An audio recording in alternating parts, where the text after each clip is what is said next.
Welcome to our first episode. We're here with Calvin. He is a serial investor, serial killer in the game. Jay, would you like to introduce Calvin? Yeah. So Calvin is a good friend of mine. He's been a mentor in my real estate journey for about going on 3 years now. Yeah. He's also a new dad like me. Scratch golfer, are you a Scratch golfer, that'd be Soon. a polite way to say it, yeah. Soon. But I'll let him tell you more about himself in a bit. This is somebody I look up to, and I'm really grateful to be part of this community. And maybe we can talk about later some upcoming events that people can join, and then they can see, the community that you built. Without further ado, let's hear a little bit about Mr. Calvin Chin. Yeah, absolutely. So just a little bit of background on myself. So I came, from first generation immigrant family, right? So I think a lot of people in the Bay Area have that similar background where, it's always taught at that level to get good grades, go get a good job, Be a doctor. climb across that big doctor, get it kind of. And when I wasn't smart enough for that, man, there's some disappointment for sure, right? Yeah. But I don't know. I always kind of thought that was like what success would be in life. Just to do that. Like I'd be happy that way, right? And so I followed that to a T. I wouldn't say I got amazing grades, but I got good grades. Went to a good school, got a good job in tech in here in the Bay Area, right? Yeah. Started climbing the corporate ladder, and I thought that was automatically supposed to make me happy. It totally didn't, right? I was in a tech sales job, and I was like, shit, like, am I gonna do this for the next 50 years of my life? Yeah. And that scared the crap out of me. Like, oh my god, like just over and over again, sales calls, cold calling people, telling me to F off. Restart again next quarter, next year, right? I don't know. I just remember being at home one night, just super, burnt out, and like just Googling, like, how do I quit my job? Right? This is before ChatGPT. Right? And Rich Dad Poor Dad came up, right? A lot of real estate stuff came up, and I was like, oh, this is pretty cool. I was renting at the time in San Francisco with 5 other dudes. Right, and I was like, all right, I pay my landlord every month. Like, this makes sense. Like, he must be making money, right? Yeah. I was like, all right. So that day, I was like, I'm gonna become a real estate investor, right? And Okay. so what that means is, all right, podcasts, books, right? You're like, I'm gonna go do it, and then you're like, wait, what do I actually freaking do, right? And I got stuck in analysis paralysis, stuck in fear, right? I would put offers out there, take them back, right? And like, oh, I don't want to do it actually because it's like, oh, it's real. About a year and a half in, like, had not done anything, right? Okay. And I was like, all right, like, I gotta stop talking about it. I gotta just go be about it, right? I remember my wife and I were like, hey, let's go find a flipper. And we were trying to flip at that time. Which would be private money lenders for a flipper. Yeah. Right? And so, I won't say her name, but, we don't speak her name anymore, but like Voldemort. Yeah, like Voldemort. We'll call her Voldemort, right? Voldemort, yeah. We had 100K saved up at that point. Uh-huh. All of our commissions, everything in our savings account, all that stuff. And so we're like, all right, 100K private money loan. We did like a rocket lawyer contract online. Nice. She closed the deal. We went to go, she sold the deal. Right, we went to go pick up our check, and she's like, hey, I don't have the money. Uh-oh, yeah. So she moved it over to a development project in Reno without ever asking us. And she's like, I'll pay you guys 12%, don't worry. Anyways, that deal ended up being foreclosed on. She went bankrupt. And we never saw Also, it. she moved your money from... Yeah, from the original And ones. didn't then tell just, you, wow. Yeah, and then she's I'll pay you 12%, don't worry. In fact, she still says like, oh yeah, I'll pay you guys back, whatever. I'm like, okay, 12 years later. Anyways, that was the first foray into real estate. Okay. That sucked, right? Yeah. And, I gotta be totally honest. I was like, I wanna just work my job and be safe. Just come All back. my human needs in life is security and certainty. And I would say, like, my wife Jenny was like, yo, like, no, like, this sucks, but like, this is a learning lesson. Right? And we gotta make sure that we just don't make the same mistakes ever again, right? And I was like, okay, well, easy for me to say right now. But, she was right. I could tell that story now and not, like, be mad about it because, You learned from Lesson learned. lesson learned that made us who we are today. I would never take that experience back. And really what that made us was way better investors and way better human beings because I never wanted that feeling for someone else to ever happen again. So I guess my follow-up question to that is, I know it sucked. You guys never gave up. Yeah. But what was the next? I guess what did you do After next? that, Yes. yeah. So, Yeah. so after crying, then essentially I focused back on replenishing our reserves, right? So then I was in my commission job, which was actually a good thing because then I was like, all right, the more work I put into this, the more money I can make, the more I can buy real estate again, right? And so did that and saved enough money to go buy a place out of state in Dallas, Texas. Oh, So we bought an out-of-state property, 140 grand, put like 25 grand down. And yeah, that was our first legit investment property. That was in 2017. And yeah, it was like exciting nerve-wracking, but also same thing. I made some mistakes, right? Like, you know, living in the Bay Area, especially in San Francisco at the time, there's no air conditioning in San Francisco, No. Yeah. right? It gets freaking hot in Texas, and like the AC broke the first year, Oh, and I okay. didn't account for that in my underwriting. Yes, Now yes. I do, but like there's a lesson learned, right? Yes, And yes, so all my yes. cash flow went to fixing that AC. You know, second deal I did, you know, didn't make that same mistake, but made some different mistakes, sure. Yeah. And then third deal, same thing, different mistakes, and just kind of got more confident. You know, started doing bigger deals. You know, multifamily Airbnbs, big apartment complexes. You know, wellness centers and things like that. So yeah, we've just been blessed now. And I like to say like we went from having active income, which is we traded our time for money, to eventually using all that active income to invest in passive income vehicles, right? Eventually have enough passive income that I could leave that and focus on what I like to call our passion income, which is now, I run a nonprofit, I run a coaching business, I Yes, help yes. other people do the same thing, and I think that's what really lights me up. We still obviously do a lot of investing. As of today, we're in contract on a 375 unit apartment complex, so it's like we're still doing stuff, but I think I still see real estate as that pure vehicle, right? To be able to do the things that we want to do, which is create more impact. Wow. Maybe you can give the guys a little background on how many, like throughout the years since you started. Yeah. What year? 2016. 2016 to 2025. Yeah. How much have you accumulated, and some success stories maybe? Yeah. You don't want to hear my non-success story anymore. I'm just trying to be real here.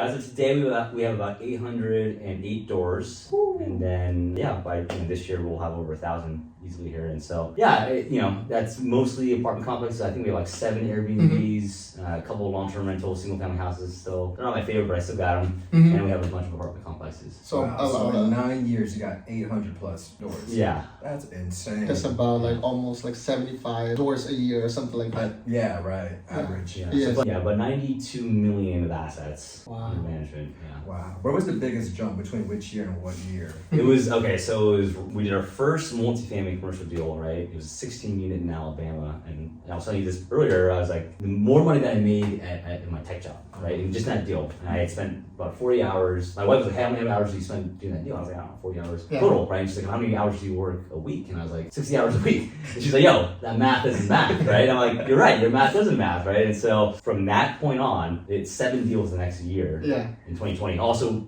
perfect storm, rates were low.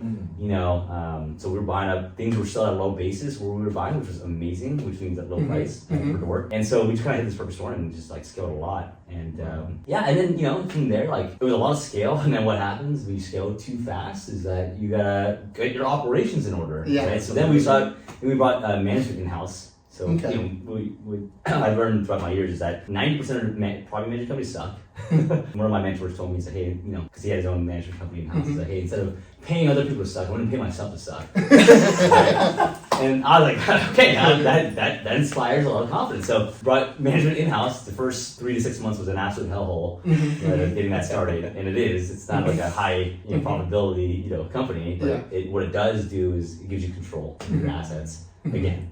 Right, and you can get stuff done faster. And so it was one of the best investments I ever made was investing in our own management company, because then our expense ratio. So a big thing in multifamily is operating expenses, like percent wise, right? We were at like 48. So it went down. Yeah, so we're at 48% of our income was going to operating expenses, and by bringing management in house, we got that down to like 40%, so 8% drop. Just doing that. That's if you do an 8% drop, and you're making we call it easy math, $100K a month, right? That's $8K a month of income. Yeah. Right, and in your pocket, but then you divide that by the cap rate. So 8K times 12 divided by the cap rate. That's a big number of valuation of equity. So yeah, that was kind of like the growth. It was kind of like a boom, boom, boom kind of thing, right? So sometimes you got to stabilize and go. So I believe in what's called the stair-step approach, which is like you grow, then you got to stabilize, then you got to grow, and then you got to stabilize. You can't just go.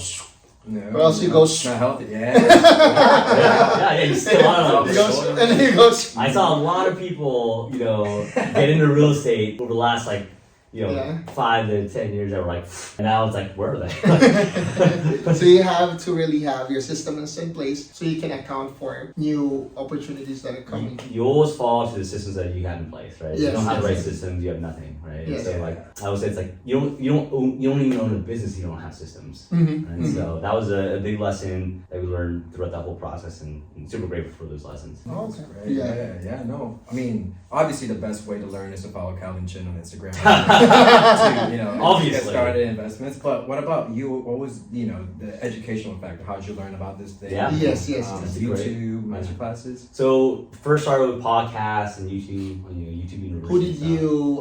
Who did you listen to, or like, I know you Yeah. said Rich Dad. Rich What Dad I Poor saw, Dad, of course, Robert Kiyosaki, Bigger right? Pockets. Oh, Bigger was- Pockets, was okay. the podcast that this is back in the Josh Dorkin days and Brandon Okay, and stuff. okay. So that was great. I think podcasts can get you to a certain level, but it can't get you over the top, right? It's just like a great those are great conceptions, right? When you hear You're people, pumped. you get pumped, right? Yeah. And the great conceptions, those were the kind of the first thing. But then, really, to take it to the next step, we joined a mastermind called Fortune Builders back in the day. This is in, I had a meeting with this them is in too, 2016, right? So right? Yes, So, yes. it was first. You go to a $200 event, right? You go to a hotel. Right, so we go to a hotel, You go we're to like, a this is hotel. awesome, right? Yeah. And then, I think it's funny because at that point, we were 20, I was 22, Jenny was 21, we had about $5,000 in our bank account, right, at that point. Uh-huh. And they're like, cool, our program is $30,000. And we're like, well, we don't have that money. And they're like, well, your credit card does. So we passed our credit card. It was probably the most gut-wrenching feeling of So just all like time. all in type of thing. Yeah, and I was like, I had nothing to lose, I guess, right? Yeah. But what it did, it actually motivated us to like go work harder at work. Oh yeah. It's worth 30,000 right now. You gotta dig yourself out. Yeah, Yeah. you're financially accountable, right? Yeah. Now we're like, YouTube is great, but because it's free, you don't really pay attention to it. But you pay for something, Oh, yeah. right? That's You one have of that the financial things. Yeah. commitment. You are commit anything I pay for. I'm like I'm first generation immigrant. Like I'm like if I go to dinner, I'm eating everything, right? Like Yes. Yes. we're packing it up, right? Like it's To go coming home, Don't matter. No to-go box. Yeah. Don't get a napkin. Yeah, exactly. So, same thing that I look at for myself at least, right? Everyone's different. Anything I'm paying for, Oh yeah. right? So Yeah. at that point, I definitely saw that scarcity mindset around money. I'm using it to the fullest. Yeah. I think that's something I learned from you when I started. Is like at least you have some skin in the game. Yeah. Same thing as when Skin you're in the buying a game. house, right? Yeah. You got your earnest money deposit. This is your Yeah. earnest money deposit to Yeah. Same financial freedom, right? Yeah, I feel, and this is to do with anything in life, right? Even partners, right? Mhm. Even a relationship with your spouse, like you gotta have, everyone's gotta have skin in the game. Yeah. If you don't have Something skin in to the lose. game, Yeah. something to lose, then you're not accountable to it. Yeah. Right? Like I've had partners that had no money in deals, and they're like, whatever. Of course, Of right? course, yeah. They don't care. Yes. That's why. So even for me in our capital group, right? I require all of our partners in that to Mhm, have skin in the game, Mhm. right? Like I don't want you being zero no money. Yes, Even if yes. there's some certain sweat equity, Makes sense. like you're just not gonna care as much. Mm-hmm. Right. So you gotta have skin in the game. Yeah, I think you said something very powerful. Like, obviously you're feeling success now and all that Mhm. through the trials and tribulations. Mhm. But I feel like a good characteristic that you can acquire to that is the fact that the scarcity mindset that you had. No matter how much money that you made, it's like I still have the same mindset. It's like, oh man, I don't know, I'm gonna be broke tomorrow. Who knows? I still have the next month to think about and all that, which is. I love that. Yeah. Mhm. Well, the big thing there too is like scarcity mindset, right? It's like we all have it, Mhm. right? If anyone ever tells you they don't, you run the other way because they're lying to you, right? But the big thing that I've learned just throughout our lives is that you can learn all the tactical stuff on you, right? Everyone has the same access to anything, Mm-hmm. but that isn't what is the differentiation point to anyone else, right? Mhm. Really, what it is this. It's your Yeah. mindset, right? So Mhm. scarcity mindset has a lot to do with that. Everyone has it, sure, right? But with the people that I see that I look up to the most, right? That I think are the most successful, maybe not the most rich, but the most wealthy, Mm-hmm. Wow. right? Are people that can go from understanding the scarcity mindset Mm-hmm. and then being able to flip that into abundance, Mm-hmm. right? Faster, right? Meaning that, like, I'll give you an example of that, like, even in a day, Mm-hmm. everyone will go from being in abundance to being in scarcity, being in abundance to being in scarcity, Mm-hmm. right? Brush my teeth, I feel great. Oh, I gotta do this, oh, now I feel like crap. Mhm. Yeah. Oh, now I got this, I feel great again, right? And so it's the ability to recognize when you're operating in scarcity and get yourself out of that pasture. Wow. Right. Okay. And so like, some things that I do at least nowadays, right? It's like, one, you recognize it and say, cool, like, is this gonna matter in 5 years? And if it's not gonna matter in 5 years, then don't give it more than 15 Don't years. stress about Don't it. stress about it, because it ain't gonna matter, right? So just surrender to that. And then it'd be like, okay, well, what am I good for? And a great way to do that is, we went to a mission trip to Honduras earlier this year. Oh, yeah, I saw that. And Yeah, it was yeah. an orphanage, and all these kids have HIV and have been sexually abused, and it's really like, it's very sad, right? It's like, you go there, but it gives you perspective of like, okay, like I got nothing ever to be worried about in life, like There's bigger it's issues. just bigger problems, right? So like, oh, cool, like I didn't get my offer accepted, whatever. When you said you wanted to quit your job to do something that's fulfilling, Yeah. I think I'm fulfilled, doing what our job, but it's not an easy job, Yeah. right? It's not an easy being in real estate, and I think I was talking to your wife yesterday. My goal in the future is to build all the money I made helping people to finally help my family, right? So what does that mean? Me investing in something that even if, knock on wood, I got sick or I couldn't work anymore, there's something that still that my kids are able to, I guess, survive on. Yeah. So maybe we can talk more about our topic for investing in real estate as a realtor. Sure. Since you're not a realtor, but you live with a realtor. You're married to a realtor, so technically you're a realtor I'm not a too. realtor, but everyone thinks I'm a realtor. Because I'm in real estate, like people think I'm a realtor automatically, which I think is hilarious. First off, I wanted to say, Jay, for you, like it's like I love that the aspect of it is like, hey, like you gotta fill your cup, like, so you can pour it out of people. Like, that's what it should all be about. And I think as agents, like most agents want to come from that place, right? Like helping people. I mean, you guys have a job that is very emotional, meaning that like you're giving people the opportunity to live in their first house, to raise their kids in for generations. Like that's a huge thing, right? Now the problem with that is that y'all gotta get paid too. You guys are 100% commission, right? So it's like, yo, I gotta eat too. It's like the same thing. I know a lot of realtors are Uber drivers, it's like a starving actor kind of thing in LA. I'm an actor / barista. Once you get to a point of stability in your career, right?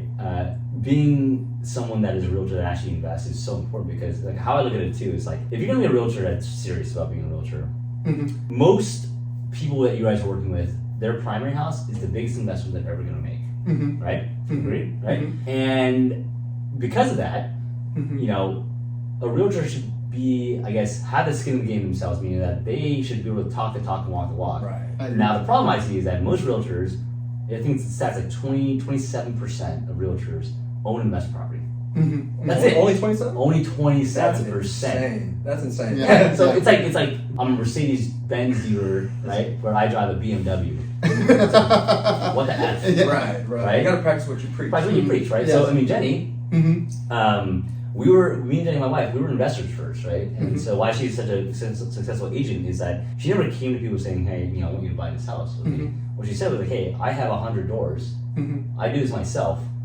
I know what I'm doing. You should do this, because I'm not going to be your realtor. I'm going to be your wealth consultant. Correct. It's meaning that like I'm not going to help you just buy your primary house to help you and your family, but I want to help you leverage that to go build wealth for the real estate too. And that's a different conversation. That's like a holy crap conversation. Yeah. It's like, why do people use realtors? Credibility, right? And brand. And if you don't have the credibility, like, oh, I own my primary, that's it. But how do you actually do investment property? What's a 1031 exchange? What's cost setting, right? Jesus Christ. Yeah. So that's that's one part of being a realtor is like for your own active income business, like you should be able to preach the things that you are selling, in my opinion. Yeah. Right? Yes. The second thing is there's huge tax advantages of being a realtor and investing. Oh, we love tax advantages. No one likes. We like the tax advantages. As of day of recording, we're in tax season right now. Yes. No one looks forward to that, Yes, right? yes. Unless you actually understand the game, right? So you hear the stories about Warren Buffett paying less money than his assistant, right? It's because they cost seg and you accelerate depreciation. So if you own assets, if you own real estate property, everyone will get depreciation, right? But you can do something that's called accelerated depreciation, which normal depreciation everyone gets. It's over a 27.5-year period. Right? And I'll try to oversimplify this for people because it's taxes. Right? Yes. It's never fun. So every year you'll get that write-off. It's not real money though, It's like, Fugazi money. It's an IRS tax deduction code, right? And so everyone gets 27 years per property. Now, if you're a real estate professional, a la a realtor, Yeah. that works 750 hours at least, or more than your W-2 if you have one, then what you can do is you can take all that and accelerate depreciate it all into 1 year, or 5, 7, 10 year increments, right? But essentially, easy math, all in 1 year. So instead of having it for 27 and a half years, you get one big lump sum that you can then deduct from not only your income, your rental income, but then your active commissions. Okay. Right? So, I would say the power couple, in my opinion, isn't a doctor and a doctor anymore. It's a real estate professional, realtor, and high W2. Correct. Or high incomer and a real estate professional. Yes. Right? So all y'all, I don't know, Pat, if you're single or not, but if you're not, Marry a doctor. Yeah, go marry a doctor. Looking for a Shout out. doctor. Shout out. Shout out to all the single doctors. Send He's a your, real estate professional. You get those tax write-offs right here. Right? Send your resumes, your diploma if you Yeah. recently graduate. Exactly. Yeah, exactly. So that's those two factors for realtors is a big reason why you should invest in real estate. Yes, Not yes. only the fact that actually it does help you create wealth, Yes. as well, if you do it right. So yeah, that's why I think it's really important for realtors to understand how to actually do this. Yeah. Got it. I always say it's not how much you make, especially if you're a business owner, it's how much you keep. Yeah. Because at the end of the day, you could be making 300K, but you have a lot of stuff. You have probably like 5 Mercedes and 5 BMWs, all liabilities. And, Yeah. at the end of the day, those 300 gone quick. It doesn't make you rich there. It doesn't make you wealthy, right? Yes. But also, I think to your point there, it's like what you keep is important, Mhm, right? It's the net piece. I've had students where, who it's like where it actually made sense for the spouse to not work, and they would net more.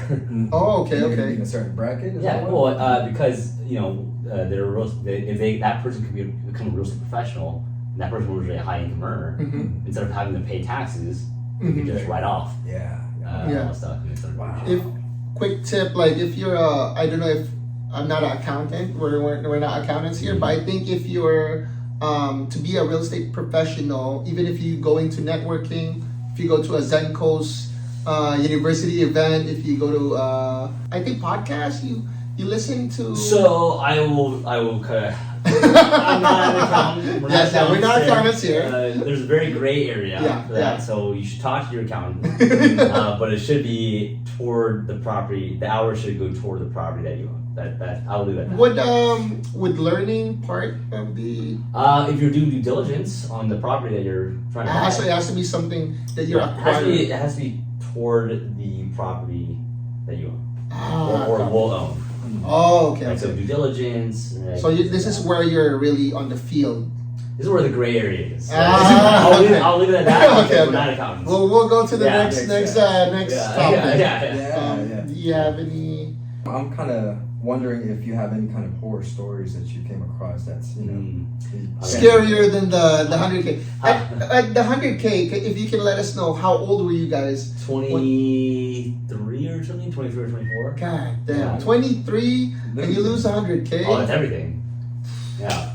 I'm That's going back to the crazy. Philippines. But I mean, like I said, like it's how you take it, right? Yeah. It's like I could have just crawled up in a ball and cried my way into Just quit. a W-2 and just Yeah. whatever, right? But we didn't. We said no. Like let's. Yeah. There's no failures. Yeah. I would say so. I think you believe in that too. There's as long as you learn from it. Yeah. Everything that goes wrong, as long as you learn something from it, Yeah. it's like a lesson learned. You It's can not never fail if you don't quit. correct, and you just keep learning. Some things you don't know until you experience it, right? No, absolutely. And- yeah. Yeah, and I think that's what I like when I joined Zenco's, because Yeah.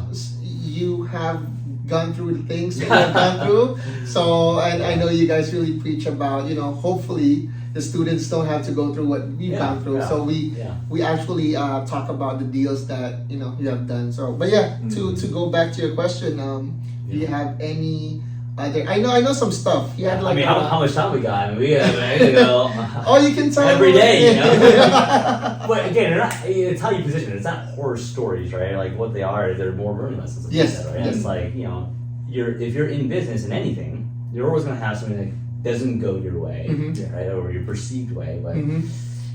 there's always a way to figure it out. Mhm. Is what I find. There's always a solution. You just gotta figure out the solution, Mhm. and like instead of running away from it, you gotta go hand on to it. Is what I've learned. Right. So like like I don't like to like let things linger for too long. Like I like to get it done. And it's like okay, there's a problem.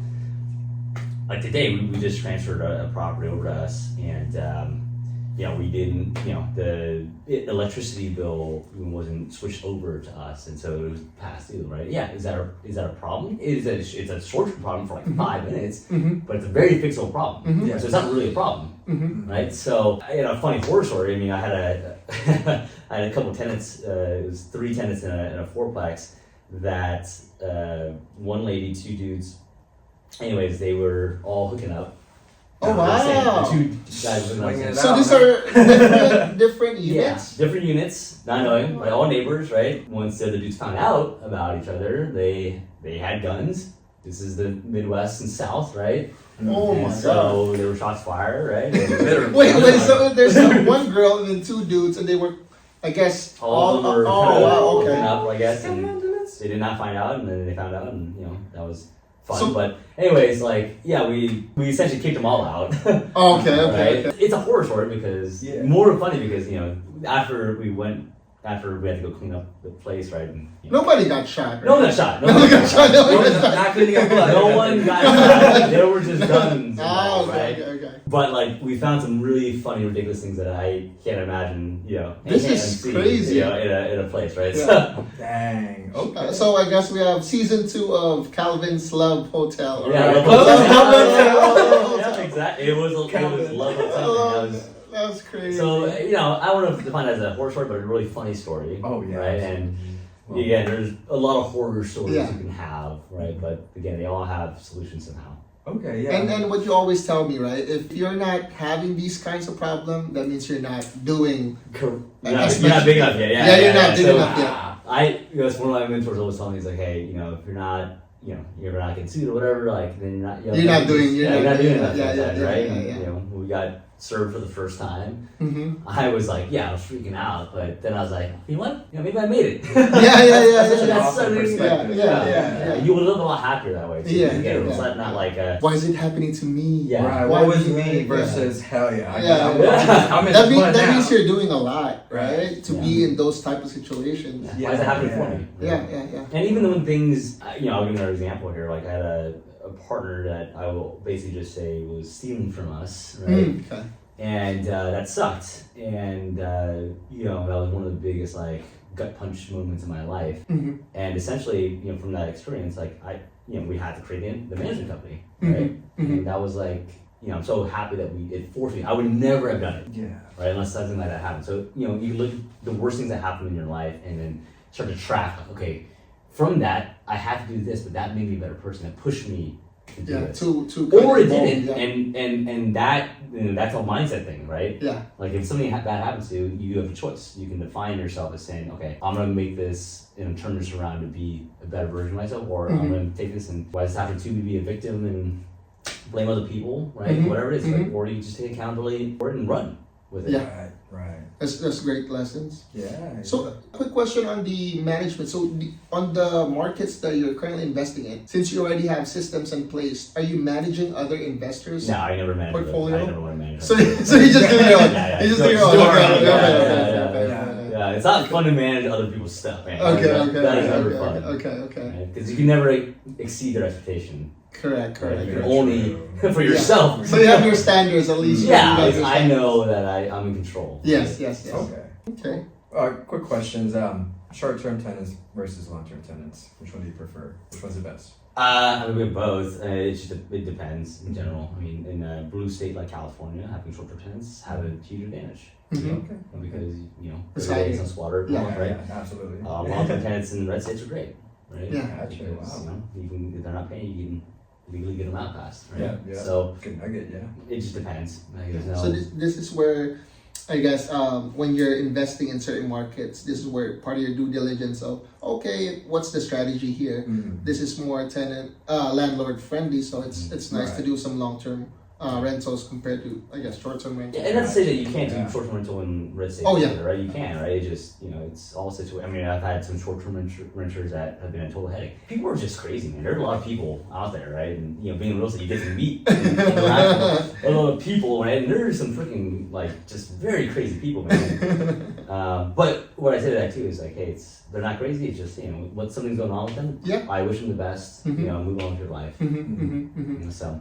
Yeah. So It's you have both that and long-term and short-term. So the Yeah. answer is very ambiguous. So Yeah. it really depends. It makes on the sense though, situation. short term for the blue or long term for the Yeah, red. if I Makes were more to say sense. high level, yeah. Yeah. But then you get out into the granular. Yeah, you can always It do- depends on the person. Yeah. Case by case, for sure. I guess it's Yeah. more risk factor what you're willing to Mhm. kind of Okay.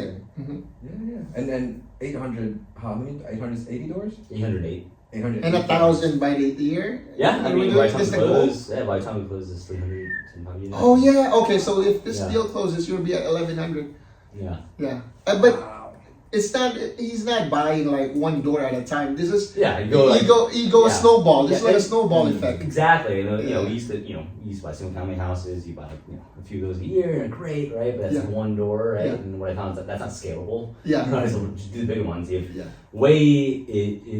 it's more zeros, sure, but it's way more economies of scale, Mhm, right? Your time is the same, Mm-hmm. right? And the returns are bigger, right? So I was like, all right, well, that to me, and you have the ability to get people on payroll, Yeah. right? So you can actually hire people so that you More can you help, have more you have more, expensive even more of a team, right? Yeah. To actually help. You can have more time to scale. Yeah. Yeah, you have more time so you can focus on the things that are important. Yeah. Right? Just like a realtor, right? Like if you're bogged down on TC work, transaction coordinating You work. can't do anything. You can't do Yeah, anything. you can't do anything. No, Yeah. Right? You gotta see this is me being married to a realtor, right? I know the lingo. So you're basically a full-time realtor. I'm sure I can pick it up. Yeah. My selling days are behind me. Oh wow. What's a main market that you're looking at right now? So we have a lot of stuff in Tennessee, Alabama, and Texas. Wow, Tennessee Mhm. and Texas. Okay. Yeah. Gotcha. Have you familiar? Have you been to? No, but I always wanted to go to Tennessee. Yeah, Nashville area, some Nashville MSA, Huntsville MSA, and Dallas MSA. I'll tell you this much: when I first started investing in Alabama, I didn't know there'd be any of the Asian people there or not, or they've ever even seen one. But everyone's so nice there. I love Alabama. Everyone there's legitimately southern.